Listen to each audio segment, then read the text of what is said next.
Shalom Opa-Oma, Shalom. Shalom Opa-Oma, Shalom. Ibu-ibu Waski. Ya, kita bersyukur masih diberi kesempatan untuk mengikuti ibadah di tahun ini ya Ibu-ibu ya, di tahun 2022 ini. Mari kita gunakan kesempatan sisa hidup kita untuk sebaik mungkin kita menyerahkan hidup kita kepada Tuhan ya Bapak, Ibu semua.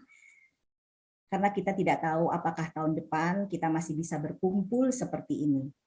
Jadi sisa hidup kita ini mari kita pergunakan dengan baik dan benar di hadapan Tuhan. Mari kita jalani tahun ini dengan ucapan syukur dan semangat yang baru, komitmen yang baru untuk semakin hidup berkenan di hadapannya. Kita tinggalkan cara hidup kita yang lama dengan segala kesia-siaannya. Dan mari kita letakkan hidup kita ini di mezbah-Mu.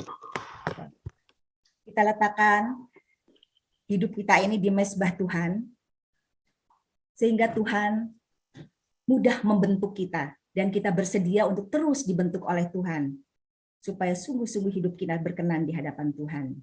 Bapak Ibu, baiklah, kita akan mulai dengan membaca firman Tuhan. Saya minta ada 2 ibu yang untuk membacakan firman Tuhan ini dari Yohanes 15 ayat 1 sampai 8. Mungkin ayat 1 sampai 4 salah satu ibu, dan kedua yang selanjutnya ayat ke-5 dan yang sampai yang ke-8. Kami persilakan. Akulah pokok anggur yang benar dan Bapakulah pengusahanya. Setiap rantingku padaku yang tidak berbuah dipotongnya, dan setiap ranting yang berbuah dibersihkannya, supaya ia lebih banyak berbuah. Kamu memang sudah bersih karena firman yang telah kukatakan kepadamu. Ayat 4. Tinggallah di dalam aku dan aku di dalam kamu. Sama seperti ranting tidak dapat berbuah dari dirinya sendiri. Kalau ia tidak tinggal pada pokok anggur, demikianlah juga kamu tidak berbuah jika kamu tidak tinggal di dalam aku. Akulah pokok anggur dan kamulah ranting-rantingnya. Barang siapa tinggal di dalam aku dan aku di dalam dia, ia berbuah banyak. Sebab di luar aku, kamu tidak dapat berbuah apa-apa. Barang siapa tidak tinggal di dalam aku, ia dibuang keluar seperti ranting dan menjadi kering. Kemudian dikumpulkan orang dan dicampakkan ke dalam api, lalu dibakar. Jikalau kamu tinggal di dalam aku dan firmanku tinggal di dalam kamu, mintalah apa yang kamu kehendak dan kamu akan menerimanya. Dalam hal ini Bapakku dipermuliakan, yaitu jika kamu berbuah banyak, dan dengan demikian kamu adalah murid-muridku. Amin. Terima kasih. Demikian firman Tuhan. Ya, terima kasih Bu Weli yang sudah membacakan firman Tuhan buat kita semua. Perikop ini sebenarnya sudah banyak dikenal oleh kita semua ya. Ini terkenal sekali tentang pokok anggur yang benar. Nah, ayat ini hanya ada di Injil Yohanes, hanya ditulis oleh Rasul Yohanes di Yohanes 15 ayat 1 sampai seterusnya. Nah, oleh karena itu saya ingin supaya firman Tuhan ini sungguh-sungguh menjadi berkat kita semua, ya. Jadi Injil Yohanes 15 ini merupakan perikop yang membawa kita sungguh-sungguh mengerti apa artinya hidup di dalam Kristus. Perikop mengenai pokok anggur yang benar dalam Injil Yohanes 15 ini merupakan nasihat Tuhan Yesus kepada murid-muridnya. Ketika Tuhan Yesus berjalan bersama dengan murid-muridnya, setelah perjamuan terakhir, dia berjalan menuju ke Getsemani, dan di sanalah dia memberikan nasihat ini, memberikan perumpamaan tentang pokok anggur. Dan rupanya hanya Yohanes saja yang memperhatikannya. Dia menuliskannya dengan sungguh karena pesan Tuhan Yesus yang ini sangat luar biasa. menurut Yohanes, dan memang nyatanya memang luar biasa buat kita semua. Nah, ibu-ibu dan opa-oma, perikop mengenai pokok anggur yang benar di dalam Yohanes 15 ini nanti kita akan uraikan. Saya hanya menguraikan tentang ranting-ranting, yaitu kita sendiri. Kita fokuskan mengenai ranting-ranting yang terdapat pada pokok anggur. Yang jelas, perumpamaan tentang pokok anggur yang benar ini di dalamnya membicarakan ada tiga pribadi, yaitu yang pertama adalah pengusaha. Tadi yang sudah dibaca oleh Ibu Welly di ayat yang pertama, dikatakan bahwa akulah pokok anggur yang benar dan Bapakkulah pengusahanya. Jadi yang jelas pengusahanya itu adalah Allah Bapa. Dan pokok anggurnya adalah Tuhan Yesus. Dan di ayat yang kedua dikatakan ranting-ranting, dan ranting-ranting itu adalah kita semua, orang-orang percaya. Nah, Bapak Ibu dan Opa Oma, rupanya di antara murid-murid Yesus yang bersama dengan Yesus pada waktu dia berjalan itu hanya Yohanes saja yang tadi saya bilang. Yohanes makanya disebut sebagai murid yang sangat dikasihi oleh Tuhan Yesus. Dia begitu dengan teliti menulis menulis perkataan Tuhan Yesus ini, kemudian dia catat di tulisan dan dimasukkan di dalam Alkitab. Nah, jadi yang jelas perikop ini hanya dicatat di dalam Injil Yohanes. Di 3 Injil yang lain tidak dicatat. Jadi ini adalah ayat yang luar biasa sekali buat kita semua. Nah, Bapak, Ibu, dan Opa Oma, ayat-ayat yang kita baca dalam Yohanes 15 tadi bukan hanya penting untuk mengerti secara teologis, tetapi juga sesuatu yang sangat praktikal, bisa dilakukan oleh kita, bisa dipraktekkan oleh kita semua. Ya, di dalam membentuk hidup kita, dalam perjalanan iman kita di dalam Tuhan, di kehidupan kita sehari-hari. Jadi ayat-ayat di dalam Yohanes 15 ini tidak sulit buat kita lakukan, asal kita mau melakukannya. Dan ada janji-janji Tuhan yang luar biasa melalui Yohanes 15 ini. Oleh karena itu, Bapak Ibu, sebagai orang yang percaya, yang ingin bertumbuh, dan menghasilkan buah seperti yang Allah kehendaki, tidak ada opsi lain, tidak ada pilihan lain, selain terus-menerus melekat pada Yesus, yang menjadi sumber kekuatan kita, untuk selalu hidup kudus, tidak bercacat, dan tidak bercela seperti Dia. Karena Opa Oma dan Ibu-ibu, di sekitar kita ini begitu banyak orang Kristen yang mengaku sebagai murid Yesus, tetapi nyatanya tidak sejati.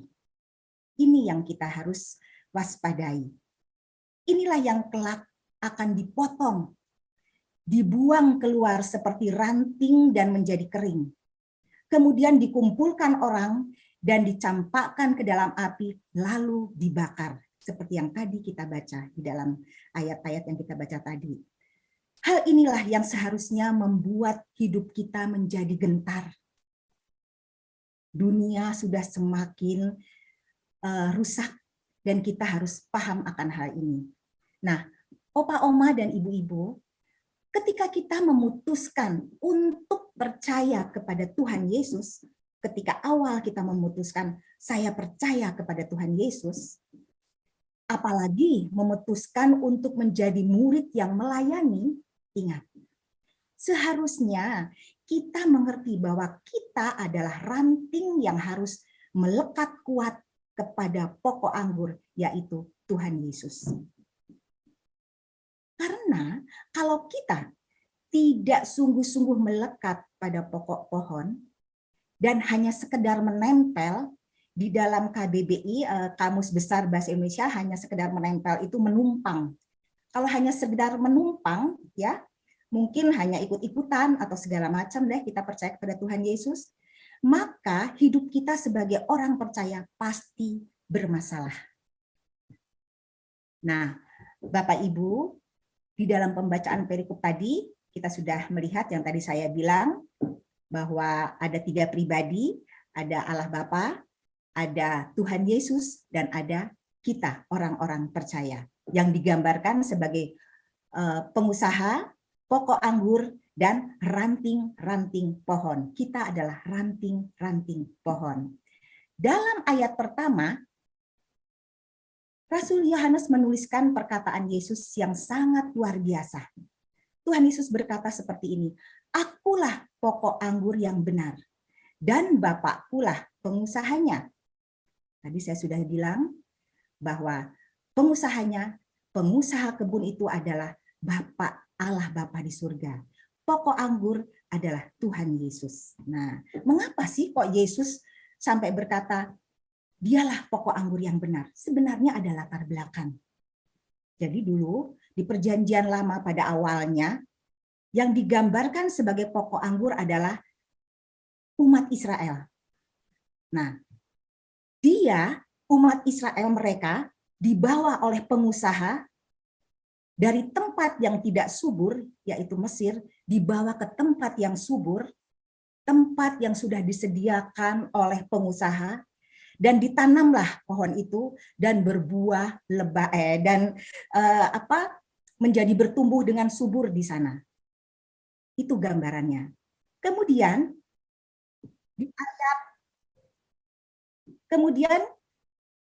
di Perjanjian Lama kembali di Yesaya 5, 1 dan 7 dituliskan bahwa pohon anggur pilihan yang ditanam, dirawat, dijaga dengan baik oleh si pemilik kebun, dan dinantinya supaya kebun itu menghasilkan buah anggur yang baik, tetapi yang dihasilkan adalah buah anggur yang asam. Nah, oke, itu adalah gambaran saja. Kenapa Tuhan Yesus berkata bahwa akulah pohon anggur yang benar? Karena umat Israel yang digambarkan sebagai pokok anggur, yang sebenarnya Allah Bapa ingin supaya melalui umat Israel ini, dia akan menghasilkan umat yang luar biasa.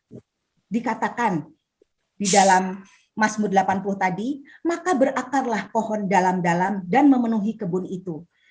Kemudian di Yesaya 5 ayat 1 dan 7 dituliskan bahwa pohon anggur pilihan yang ditanam, dirawat, dijaga dengan baik oleh si pemilik kebun, dan dinantinya supaya kebun itu menghasilkan buah anggur yang baik, tetapi apa? Yang dihasilkan adalah buah anggur yang asam. Saudara, Israel yang digambarkan sebagai pokok anggur tidak memenuhi kehendak Bapa. Pokok anggur pilihan sebagai benih yang sungguh murni berubah menjadi pohon yang berbau busuk. Pohon anggur liar di dalam Yeremia 2 ayat 21 dituliskan begitu. Dan inilah gambaran kemurtatan Israel kepada Allah. Oleh karena itu, di sini dikatakan, atas kegagalan Israel tersebut untuk memenuhi harapan Bapa dan atas perubahannya menjadi pohon yang berbau busuk, maka Kristus berkata, akulah pokok anggur yang benar. Itulah mengapa Tuhan Yesus mengatakan, akulah pokok anggur yang benar.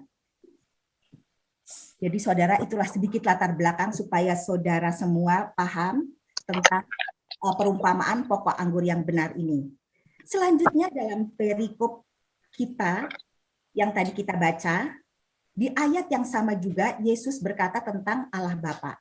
Bapakkulah pengusahanya. Yes.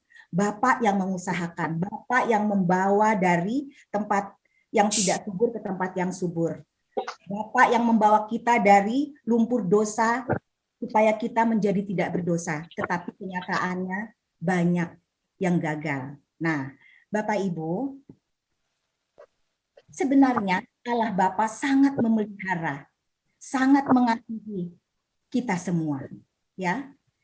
Dan juga Allah Bapa sungguh pasti jelas mengasihi Tuhan Yesus. Kemudian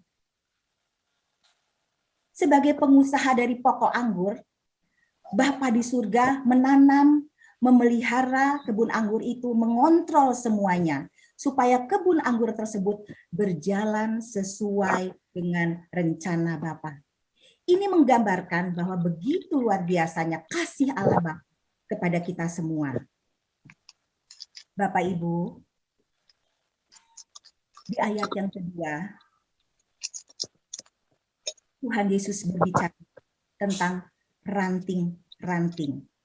Ada 2 ranting di dalam perikop ini yang dibicarakan oleh Tuhan Yesus. Yang pertama adalah ranting yang tidak berbuah dan ranting yang berbuah. Jadi ada 2 ranting yang disebutkan di situ. Ranting yang tidak berbuah dan ranting yang berbuah. Ranting yang tidak berbuah menggambarkan orang percaya yang tidak bersedia mati dalam proses pembaharuan hidup. Yang percayanya kepada Yesus hanya ingin mengalami kuasa mujizatnya saja. Hanya karena pemenuhan kebutuhan jasmaninya saja. Ingin hidup berkelimpahan dan hanya ingin hidup menyukakan kesukaannya sendiri. Bukan kesukaan Bapa. Itu adalah gambaran ranting yang tidak berbuah. Kemudian yang kedua adalah ranting yang berbuah. Ranting yang berbuah menggambarkan orang percaya, ya, yang bersedia dan rela untuk terus diproses, dibentuk, digarap, dibersihkan demi menghasilkan buah yang banyak yang dikehendaki oleh Bapa, Sang Pengusaha. Di sini kita melihat 2 hal yang Bapa kerjakan bagi ranting-ranting yang ada dalam Yesus Kristus. Setiap ranting padaku yang tidak berbuah dipotong, ini oleh Bapa ya, melalui Roh Kudus. Dan setiap ranting yang berbuah dibersihkannya supaya ia lebih banyak berbuah. Dikatakan di dalam ayat tadi. Nah, setiap ranting padaku yang tidak berbuah itu bukan hanya dipotong, tetapi juga dibuang keluar seperti ranting dan menjadi kering. Kemudian dikumpulkan orang dan dicampakkan ke dalam api lalu dibakar. 2 ranting ini memang menempel di pokok anggur. Dia percaya kepada Tuhan Yesus. Tetapi nanti kita akan melihat apa perbedaannya. Yang tidak sejati dan yang sejati. Hal ini sama dengan yang dikatakan oleh Tuhan Yesus ketika Yesus berbicara tentang perumpamaan lalang dan gandum dalam Matius 13, 24-30. Pada akhir zaman, lalang-lalang itu akan dikumpulkan dan dibakar di dalam api. Dan disitulah terdapat ratapan dan kertak gigi. Ini sebenarnya pekerjaan penghakiman yang dilakukan oleh Allah Bapa kelak. Jadi bagi orang percaya yang tidak sejati, bagi ranting yang tidak berbuah, bagi orang percaya yang tidak sejati, mereka bukan murid yang sungguh-sungguh ingin bertumbuh dan mengalami Yesus dalam hidupnya. Mereka mengaku percaya hanya di mulut saja, hanya di pikiran saja, di nalar saja. Mereka biasanya sangat hebat, sangat fasih dalam mengingat firman Tuhan. Dan juga mereka sangat fasih dalam mempercakapkan Tuhan. Oke. Tetapi apa? Mereka tidak pernah mengalami Tuhan dalam hidupnya. Mereka percaya Yesus hanya sebagai alat untuk supaya mereka tetap eksis, terpandang, dihormati, hanya sebagai identitas diri supaya mereka tetap dianggap. Dan yang payahnya lagi, yang parahnya lagi adalah supaya mereka tetap diberkati oleh Tuhan Yesus. Mereka pikir Tuhan Yesus bisa dimanipulasi. Nah, orang percaya seperti ini adalah orang yang alergi terhadap masalah. Dihadapkan oleh sedikit persoalan, mereka bisa mengkhianati Yesus. Biasanya orang-orang seperti ini seringkali bermasalah dengan orang-orang di sekitarnya, bahkan dengan teman sepelayanan, sehingga menjadi batu sandungan bagi orang-orang percaya lainnya. Orang Kristen seperti ini, Bapak, Ibu, dan Opa, Oma, tidak akan bertumbuh, apalagi menghasilkan buah. Orang-orang seperti ini sesungguhnya sering menjadi alat iblis untuk mengganggu dan mengacaukan pekerjaan Tuhan di suatu komunitas Kristen atau di gereja. Contoh, saudara ya, Yudas. Kita melihat di dalam Alkitab, Yudas, dia adalah salah satu dari 11 murid Yesus. Tuhan sendiri yang memanggil Yudas menjadi murid. Tetapi rupanya Yudas bukan murid yang sejati, sehingga dia mengkhianati Yesus. Opa, Oma, dan ibu-ibu, banyak orang yang disebut murid-murid Kristus, tetapi bukan sungguh-sungguh murid Kristus. Dengan orang-orang seperti ini, kita harus berhati-hati. Kita harus waspada. Biasanya orang seperti ini banyak menuntut, tetapi tidak menghasilkan apa-apa.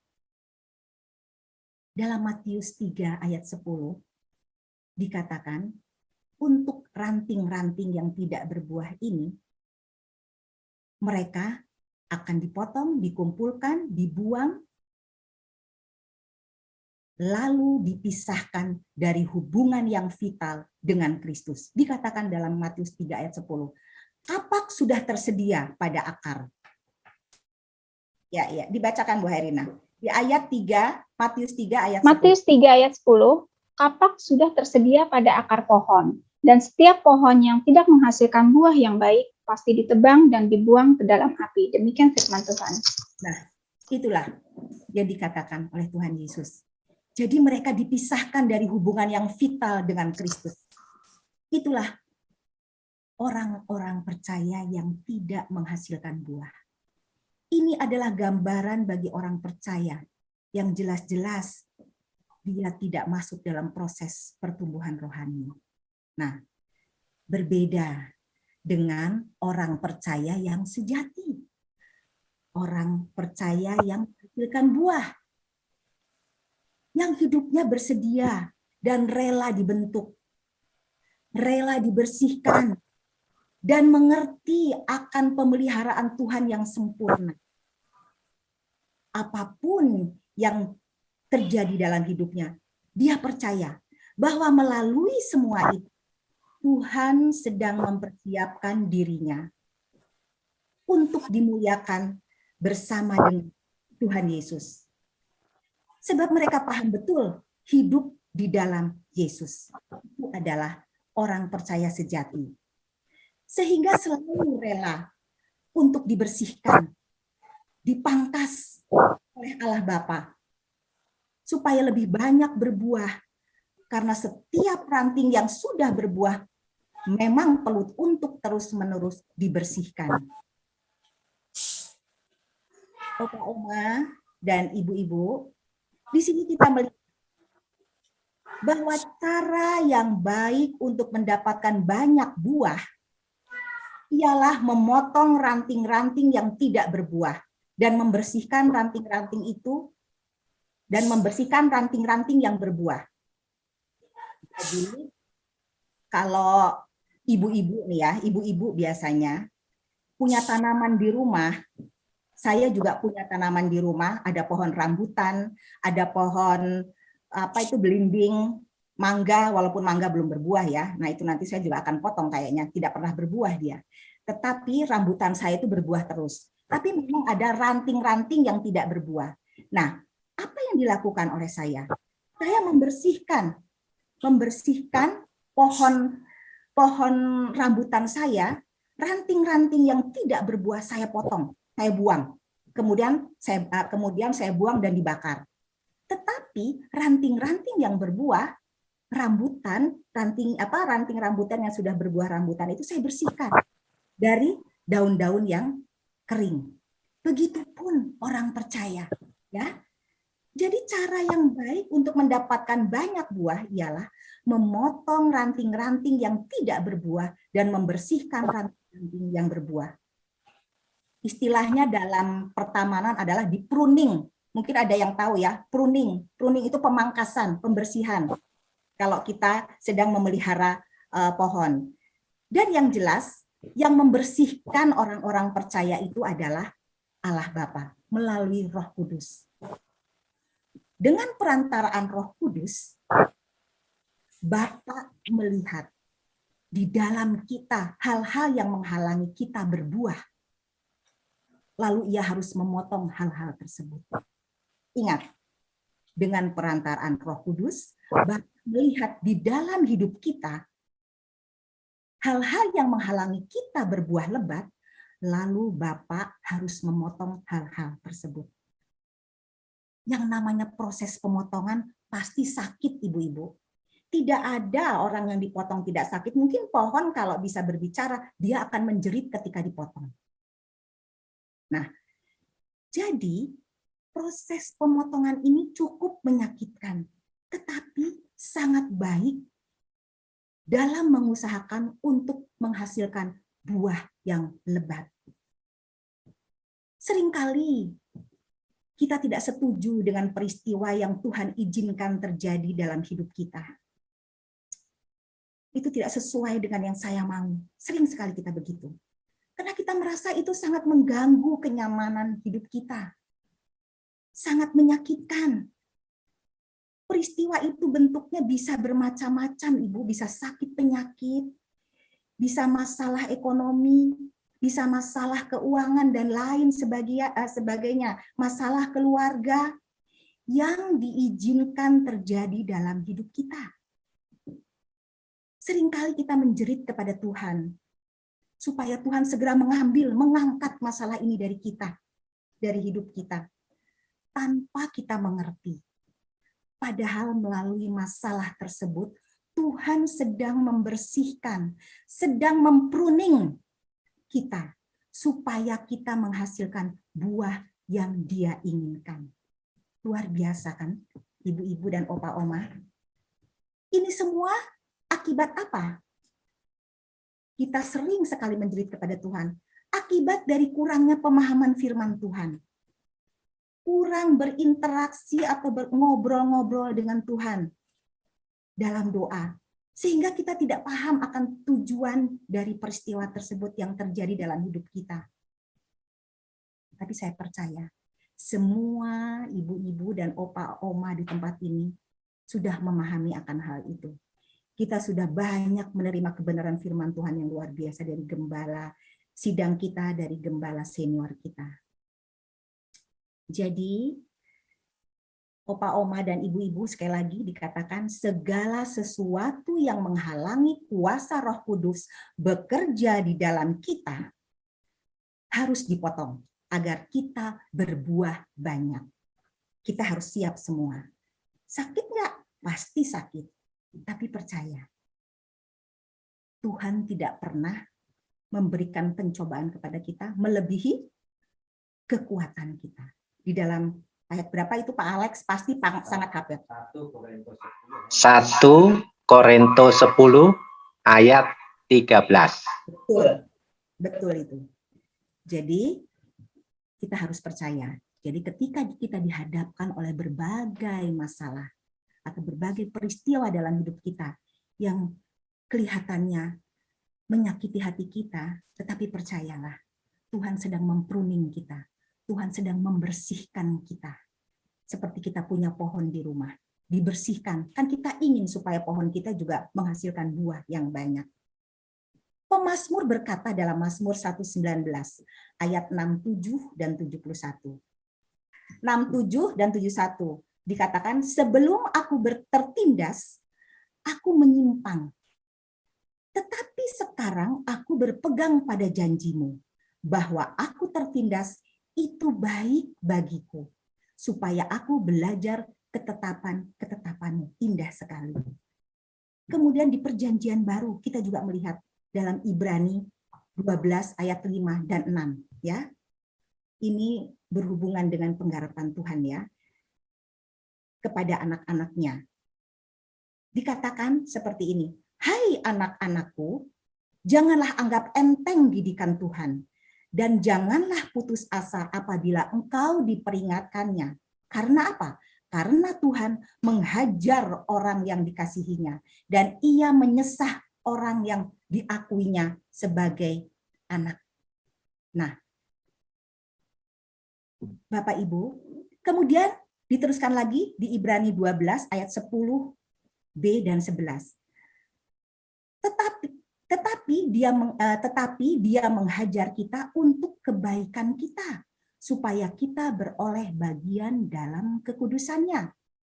Memang, tiap-tiap ganjaran, waktu ia diberikan, ia tidak mendatangkan sukacita, tetapi duka cita. Tetapi kemudian, ia menghasilkan buah kebenaran yang memberikan damai kepada mereka yang dilatih olehnya. Luar biasa Allah kita. Kalau kita sering belajar firman Tuhan dengan benar, kita memiliki komunikasi, memiliki hubungan yang intim dengan Tuhan dengan benar, tidak ada masalah dengan hal-hal yang terjadi dalam hidup kita, sekalipun itu sangat menyakitkan kita. Kita pegang firman Tuhan ini. Ya, ibu-ibu, kita harus belajar akan hal itu. Dan ini adalah bagian dari pembersihan pada hidup kita melalui setiap peristiwa hidup yang kita alami. Macam-macam sekali. Yang tadi saya bilang, bisa sakit penyakit, bisa masalah ekonomi, masalah keluarga, segala macam. Dan pembersihan itu tetap diperlukan oleh kita terus-menerus. Kita perlu dibersihkan terus-menerus. Meskipun kita sudah bersih. Meskipun melalui Roh Kudus kita telah menyucikan diri kita oleh ketaatan kepada kebenaran. Kita tetap memerlukan pembersihan. Di dalam ayat yang ketiga disebutkan di situ ya, bahwa kita sudah bersih. Memang Tuhan Yesus mengatakan bahwa kita semua sudah bersih. Mungkin ada yang bertanya, loh, bukannya saya sudah diselamatkan oleh penebusan Tuhan Yesus di kayu salib? Dan saya sudah mengaku percaya dan selalu taat akan kebenarannya. Bahkan saya sudah berubah, Ibu, dan cara hidup saya dari cara hidup saya yang lama. Tapi mengapa saya masih perlu mengalami pembersihan seperti ini? Nah, Yesus berkata tadi di ayat yang ketiga, kamu memang sudah bersih karena firman yang telah kukatakan kepadamu. Namun, pada kesempatan itu Tuhan Yesus berbicara tentang pembersihan yang berlangsung terus-menerus. Meskipun kita telah disucikan melalui Roh Kudus, akan ketaatan kepada kebenaran, supaya kita semakin sama dengan Kristus, semakin serupa dengan Kristus. Kita memang telah memberi diri kita disucikan. Kita telah dikuduskan, tetapi masih ada kebutuhan yang tetap. Kita harus membawa diri kita pada Dia setiap hari, agar Dia membasuh diri kita dari perbuatan-perbuatan dosa akibat kodrat atau potensi dosa yang masih ada pada diri kita dan masih sering muncul. Ini yang namanya potensi kodrat dosa. Itulah yang dimaksud oleh Tuhan Yesus. Kita harus tiap hari dibersihkan. Kita masih ada di dalam daging yang kesukaannya cenderung melakukan yang memuaskan daging. Kita harus membawa diri kita setiap hari agar Dia membasuh hidup kita dan kita berangsur-angsur tidak menuruti keinginan daging tersebut. Di ayat yang keempat juga dikatakan, tinggallah di dalam aku dan aku di dalam kamu. Nah, inilah solusinya. Tinggallah di dalam aku. Tinggallah di dalam aku adalah tanggung jawab kita. Kita tinggal di dalam Yesus adalah tanggung jawab kita. Yesus di dalam kita itu adalah anugerah. Ingat ibu-ibu, jadi ketika Tuhan Yesus berkata, tinggallah di dalam aku dan aku di dalam kamu. Berarti ada perintah Tuhan Yesus supaya kita mengerjakan keselamatan. Karena tinggal di dalam Yesus adalah tanggung jawab kita. Jadi ibu-ibu, kita harus terus melekat. Usaha kita adalah kita harus tetap melekat supaya kita tetap tinggal di dalam Dia. Kita harus tetap melekat pada pokok anggur supaya kita terus berbuah, ya. Kita berada dalam keadaan bahaya apabila kita sudah merasa puas dengan kerohanian kita saat ini. Ranting itu hanya dapat hidup jikalau ranting itu tetap tinggal di dalam pokok anggur, yaitu di dalam Kristus. Dengan demikian, cara untuk berbuah banyak ialah memelihara hubungan yang hidup dengan Kristus, memiliki relasi yang terus-menerus dengan Kristus melalui doa, melalui belajar firman Tuhan, dan ketaatan kepada firman-Nya. Sehingga hidup kita menjadi saksi Kristus, serta memenangkan jiwa-jiwa bagi Kristus. Yesus akan menjadi sumber kehidupan yang nyata melalui buah-buah yang dihasilkan oleh ranting-ranting yang sejati, yang melekat pada dirinya, yaitu pokok anggur yang benar itu. Jadi, saya katakan tadi, semua itu adalah tanggung jawab kita. Kitalah yang harus berusaha untuk kita tetap tinggal di dalam Dia. Ya, memang ini memerlukan proses.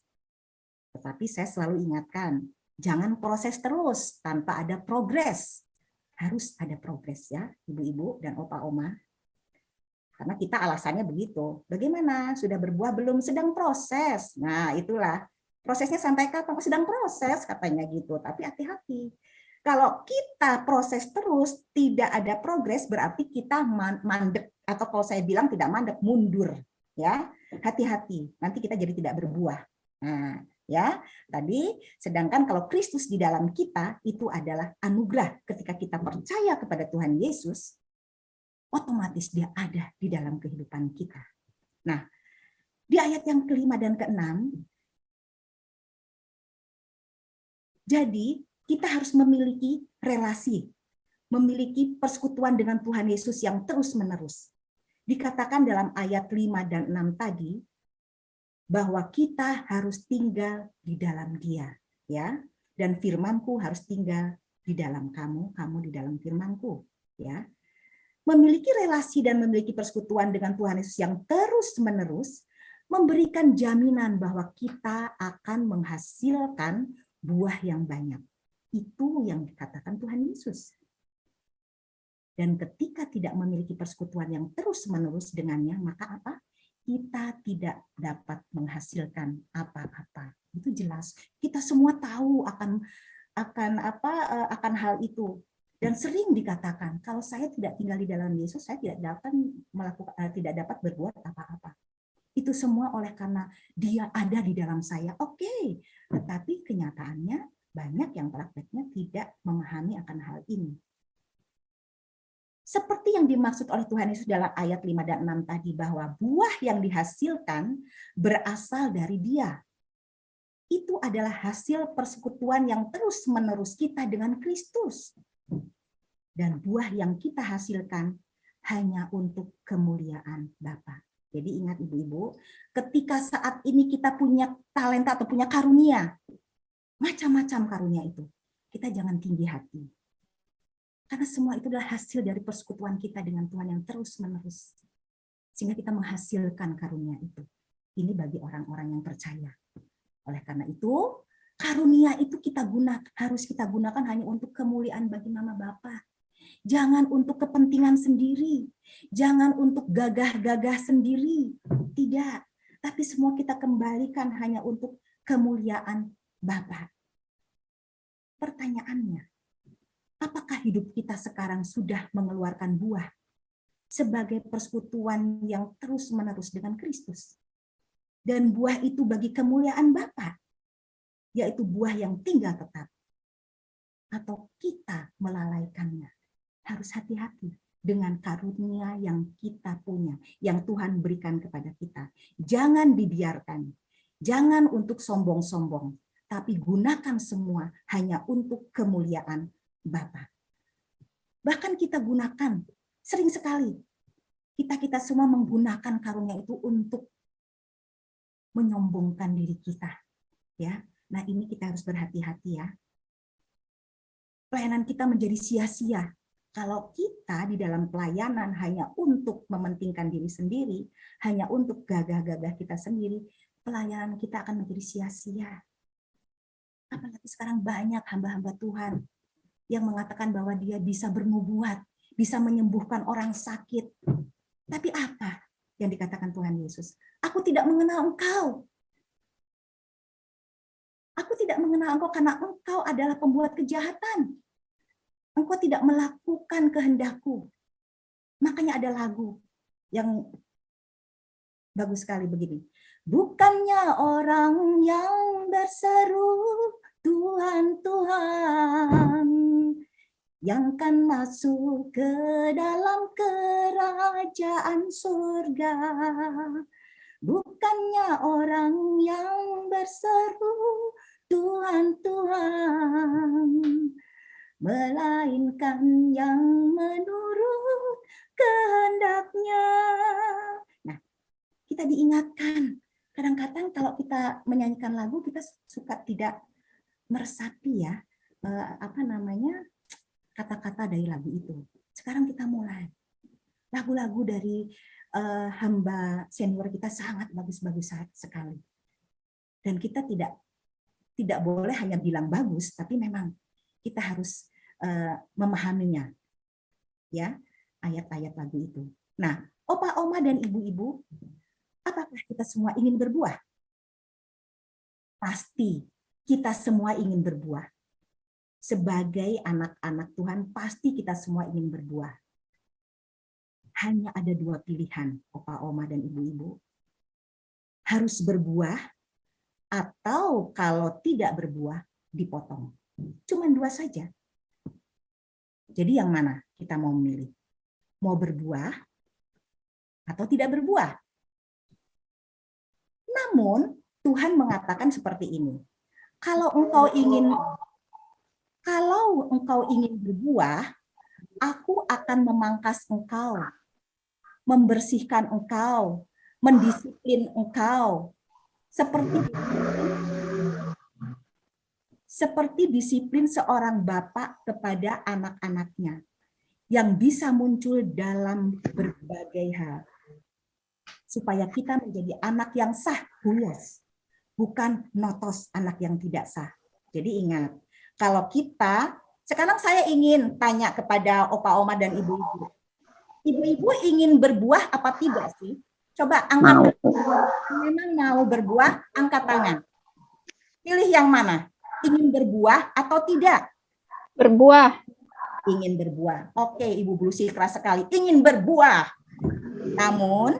Namun Tuhan mengatakan begini, kalau engkau ingin berbuah, aku akan memangkas engkau, membersihkan engkau, mendisiplin engkau, seperti disiplin seorang bapak kepada anaknya, yang bisa muncul dalam berbagai hal. Kita siap ya Ibu Blusi ya? Harus. Dan tadi sudah dikatakan ayat yang dibacakan oleh Pak Alex bahwa pencobaan itu tidak melebihi kekuatan kita. Amin. Supaya kita menjadi anak yang sah, uyos, bukan notos anak yang tidak sah. Nah, oleh karena itu mari setiap kita memahami akan kekristenan kita. Jangan asal mengaku menjadi orang Kristen yang percaya sama Tuhan Yesus. Apalagi sudah ikut ambil bagian dalam melayani pekerjaannya, tetapi tidak memahami hidup di dalam Yesus. Tidak pernah menghasilkan buah yang dikehendaki oleh Bapa. Ini akan menjadi sia-sia. Biarlah kebenaran firman Tuhan hari ini mulai mengoreksi diri kita. Apakah saya sudah sungguh-sungguh menjadi murid Tuhan yang sejati? Atau saya ikut-ikutan saja? Atau hanya sekedar saja? Yang akhirnya akan seperti ranting yang kering, yang tidak menghasilkan buah, yang tidak ada gunanya, yang akan dipotong, dikumpulkan, dibuang, dan dibakar. Opa, oma, dan ibu-ibu, jangan main-main dengan percaya kita kepada Tuhan Yesus. Mari perbaharui komitmen kita untuk melakukan bagian kita dengan kudus, tulus, untuk tetap tinggal di dalam pokok anggur terus-menerus, supaya kita dapat menghasilkan buah yang banyak, yang dikehendaki oleh sang pengusaha, dan semua hanya untuk kemuliaannya. Seperti yang dikatakan Tuhan Yesus di dalam ayat yang ke-8. Dalam hal inilah Bapakku dipermuliakan, yaitu jika kamu berbuah banyak, dan dengan demikian kamu adalah murid-muridku. Kalau kita tidak berbuah, jadi dengan kata lain, kalau kita tidak berbuah, berarti kita bukan murid-murid Yesus, bukan murid-murid yang sejati. Mari, saya mengajak opa-oma, ibu-ibu waski, GSKI Pluit, untuk kita berusaha di tahun 2002 ini, supaya buah yang sudah kita hasilkan di tahun-tahun yang sebelumnya tidak menjadi sia-sia. Kita perbaharui komitmen kita untuk sungguh-sungguh melakukan kehendak-Nya. Karena masing-masing kita bertanggung jawab akan apa yang kita kerjakan di hadapannya secara pribadi. Opa Oma dan ibu-ibu, Bapa di surga tahu ketulusan hati kita dalam mengiringinya. Amin.